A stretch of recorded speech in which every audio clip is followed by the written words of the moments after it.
Hey, everybody. Welcome back to Deserts of Plenty. My name is Ralph, and I like to talk about things. That's that's what I'm gonna say. Make it shorter. I just find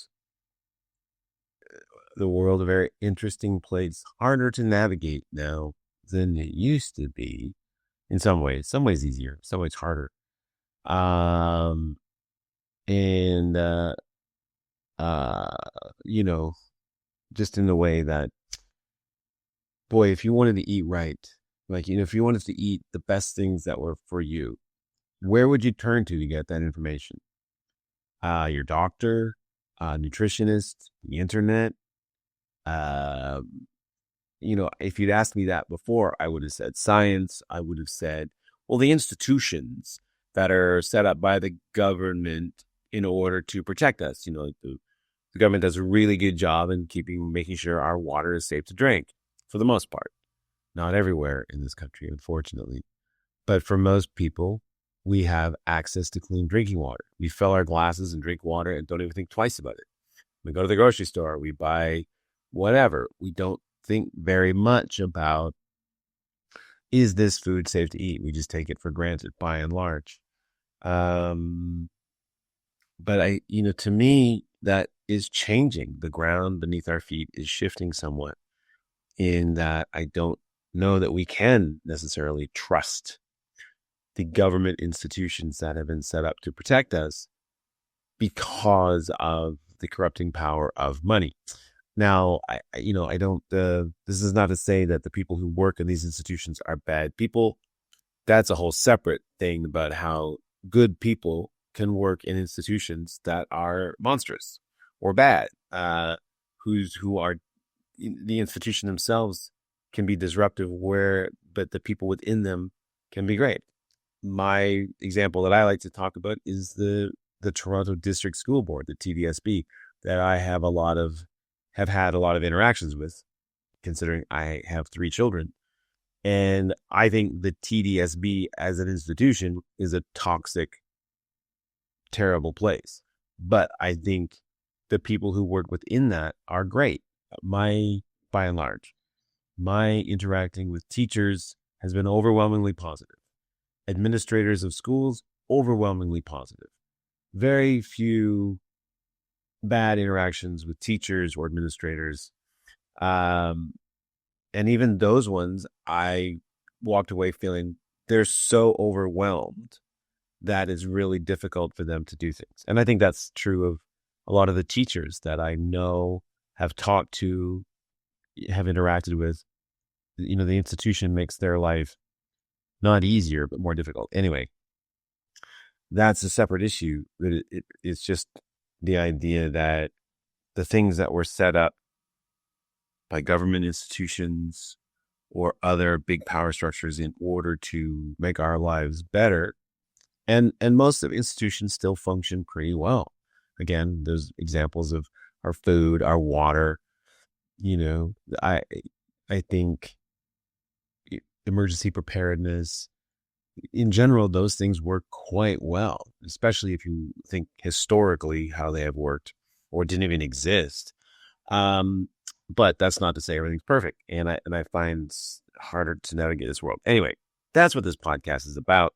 This is what I'm trying to puzzle out, reason out, and just trying to do what's best for me and sharing whatever things I find out with other people. There's a really interesting book called The Rape of the Mind, and the author's name escapes me, but should do a podcast on that. But essentially, he's talking about when people are stressed, that's when they become very open to suggestion. So I think Pavlov's dogs, everybody kind of knows that experiment, wherein Pavlov he conditioned dogs so that when they heard the ringing of a bell, they would salivate, because he rang a bell, then gave them food. And eventually he'd just ring the bell and they would salivate. So he was able to give them a conditioned response. They were conditioned to salivate in response to a bell. So that's an unconscious or subconscious. They had no control over it. And but what a lot of people don't know is that Pavlov did a lot of work on human beings and conditioning human beings. and for good and ill. I think mostly ill, really. And that work went on to, it's used by the KGB, uh, and to torture people. Um, anyway, I don't know why I got on the topic of conditioning. I'll come back to all of that stuff. But here's what I want to talk to you about today, and it's the idea that two things can be true at once. I and so okay, first of all, what do I mean by two things can be true? Well, things aren't black and white generally. In fact, it's hard to see many things, as just black and white, wholly good or wholly bad. But it seems like that's the world that we live in today, especially in this part of the world. And it seems that it's exacerbated by politics. So here's an example. So is fire good or is fire bad? Well, it depends on the context. If you're lost in the woods in the middle of the night and you're freezing, fire is a very good thing. However, recently in Canada, we've seen this fire to be a very destructive thing. So it's not a leap of logic to get that fire can be very good in certain situations, bad in other situations, probably neutral in third situations. But it's not either or. There's a scale, there is a spectrum of whether it is good or bad. And I think that's very true about most things, but it seems that we've lost that. So here's another example. Like, are carbohydrates or is sugar good or bad? Again, in certain situations, it's good. In other situations, it's bad. In that case, it's kind of the dose seems to be relevant. Without getting too much into the politics of sugar and carbohydrate consumption. But okay, so I remember when I was in the late part of the 20th century, early part of the 21st century, I guess more in the 21st century, I participated on these political boards, and I would often have discussions with fairly conservative people who thought that climate change was not caused by human beings. And they would laugh at the assertion that carbon dioxide could be harmful because in their minds, carbon dioxide is plant food. Therefore, the more carbon dioxide, the more there is for plants to eat, the better.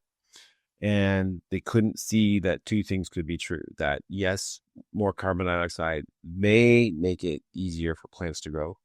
But at the same time, this carbon dioxide acts as like a blanket over the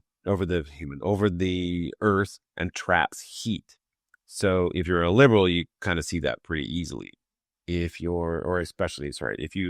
accept the scientific consensus that climate change is caused by human activity, you see that pretty easily. If you reject that hypothesis, you have a harder time seeing that, which is a true thing about human beings. If you are a coffee drinker and someone tells you, oh, it turns out that coffee drinkers live 5 years longer on average than non-coffee drinkers. Well, if you drink coffee, you're going to be more inclined to just believe that and accept it. If you don't, then you may be less inclined to accept that. In fact, this happened with someone close to me who we were having a conversation about Harry Potter, and I was looking for a new book series to read to my daughter. And we were talking about various ones. And then he said to me, well, the bonus is if you read blah, blah, blah, you won't be reading the work of a anti-Semitic TERF. And I was like, anti-Semitic? I've heard the accusations of TERF leveled at J.K. Rowling, but not anti-Semitic. Or I had, but as a joke. And he said, oh, yes. And he went on to explain to me that the depictions of the goblins in the movie resembled old derogatory descriptions of Jewish people. And I laughed because that was something that Jon Stewart had said as a joke. And then I think it was Newsweek ran it as a real thing that he actually called J.K. Rowling anti-Semitic. And he came on the air and he rebuffed that. And he said that it was a joke. And he took Newsweek to task. I shouldn't say Newsweek. I'm not exactly sure who published it. But whatever the organization was that published it, he took them to task for, basically creating a story out of nothing. And this person in my life was very inclined to believe that because they have a very dim view of J.K. Rowling. And so that's the one thing about it, black and white, and not accepting that two things can be true. You know, two things can be true. J.K. Rowling can be a TERF, but also not anti-Semitic. That's two things that can be true. To be very progressive in some places and regressive in other places. And I'm not going to get into what side, assuming, again, one doesn't need to have a side, but I'm not going to get into the politics of that. Just the idea that by not having this concept of two things can be true, this person in my life was very inclined to believe any negative story about J.K. Rowling. And I think the most recent or dangerous, and I think this is dangerous, example of that was during the beginning of the pandemic. And Donald Trump came out and said publicly that this was not, the coronavirus did not come from a wet market, it escaped from a lab. And because he said that, it was immediately demonized by, CNN and all like corporate media and all liberals as well. If he said it, it cannot be true. And it became part of to utter that became, you are a conspiracy theorist. And now, years later, we see, a lot of organizations, American organizations, have quietly, uh, admitted that, well, yes, the lab link theory is probably the most likely explanation, or at least as likely. But for certain, it is no longer in the realm of conspiracy theory. But because Donald Trump said it, a lot of people on the left just became like, oh my God, you can't be, right? Or Joe Rogan taking ivermectin to treat. Oh my God, if he took it, absolutely, it can't be good. And I'm not here to defend ivermectin. I'm just here to say like two things can be true. Someone can be, in your eyes, a garbage person and still say something that is right, and vice versa. Someone may, in your eyes, be the paragon of virtue and say something incredibly wrong. Adolf Hitler was a vegetarian who loved his dog. We don't go around condemning people who are vegetarians or people who love their dogs because Hitler did them.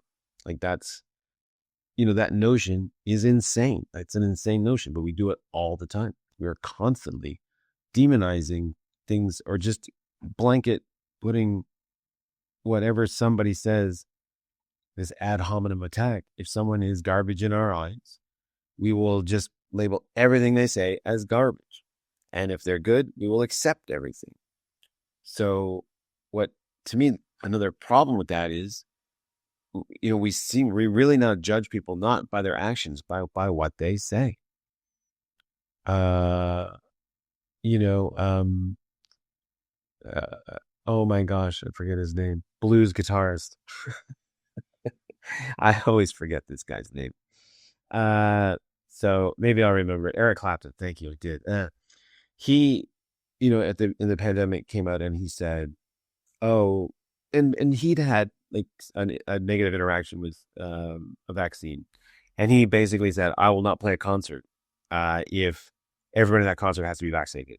And that earned him a lot of negative publicity, shall we say. In fact, I even saw memes ridiculing his dead son. And I thought that's disgusting and despicable. And also, meanwhile, Eric Clapton runs at his own money, at his own expense, places for addicts to rehab because he'd had a history with cocaine. And so he spends a lot of money on charitable organizations. But he said the wrong thing. And that got him a lot of negative feedback and a lot of vitriol thrown at him. Meanwhile, you have someone like Jim Carrey who says lovely things. But for a long time, he and his former wife, whose name I forget, doesn't matter, Jenny McCarthy, worked very hard to demonize vaccinations. And, there may be blood on the hands of Jim Carrey. He may have been able to talk, because of his celebrity status, talk people into not getting their children vaccinated. which may have led to illness, disease, and possibly death. But he is lionized because he says all the right things. And that's, to me, a big problem, that we judge people more by what they say than what they do. And we accept blindly the people that we agree with. And we are constantly looking for validation of what we believe to be true and not challenging our own ideas. How are we supposed to grow and learn if we don't challenge our own ideas? And just think, 20 years ago, do you still believe ever today the things you believed 20 years ago? I don't know. Anyway, that's what I wanted to say today. So thanks for tuning in, everybody. And see you next time here on Deserts of Plenty. Please, please send me feedback. Ask questions or not. But I don't know, rip me a new one. Doesn't matter. I love all of it. Ralph at socap.ca, SOCAP.ca. Thanks very much, everybody. Have a good night. Bye.